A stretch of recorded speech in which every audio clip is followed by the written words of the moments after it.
some fun, I think, and I think you're going to have a chance to make an important difference in getting to meet with members of Congress. The key to meeting with a member of Congress is to understand in advance who they are, where they come from, and what's important to them. And it really is important because you have up on Capitol Hill 535. It's actually more because of the Puerto Rico and Guam and American Samoa, which have non-voting members in the House. You have very strong personalities who come from a variety of districts. When you start to think about Charlie Rangel's seat in New York versus Earl Pomeroy in North Dakota, we talk about differing districts and differing backgrounds. But that's the key.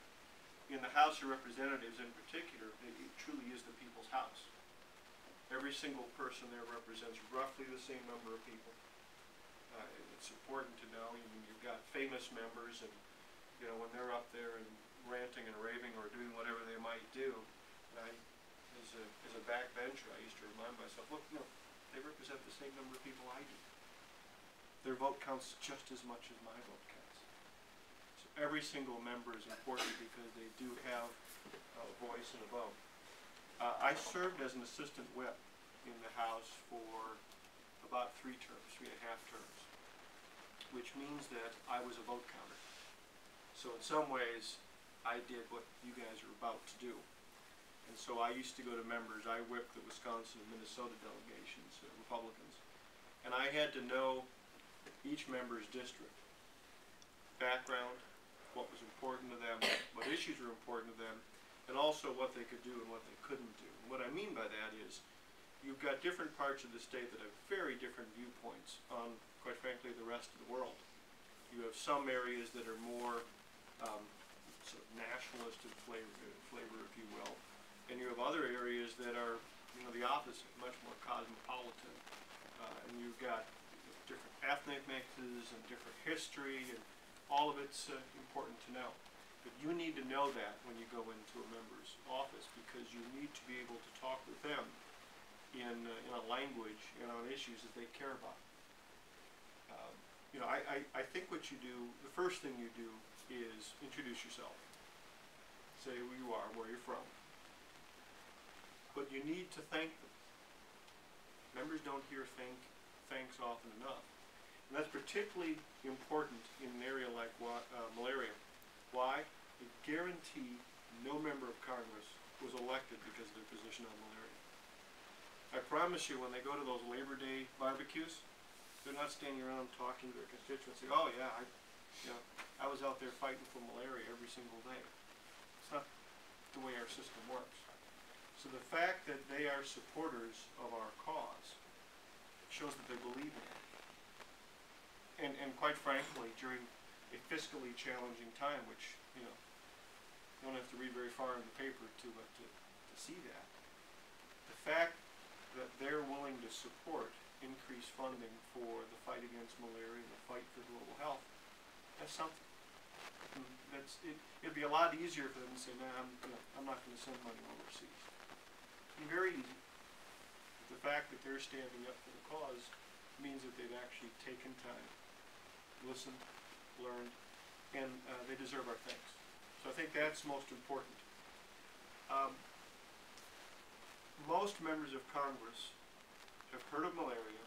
They may even know that the U.S. is active in fighting malaria. In fact, we're not just active, but we're leading the world in fighting against malaria. But they don't know much more than that. I mean, there'll be a few exceptions, but generally they won't know much more than that. So I think you want to thank them and say, you know, you're probably not aware of this, but.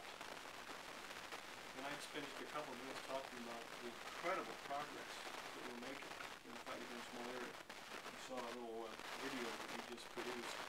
And the reason that we tell that story on Zanzibar is part of the area I represented as ambassador, is because Zanzibar, which had as much malaria as any country in Africa, it was at 30% and 40% just 3, 4, 5 years ago, is down below 0.5%.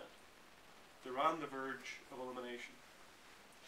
It used to be, not so long ago, and I saw this when I lived in Western Kenya, If a child came down with fever, oh, it was malaria.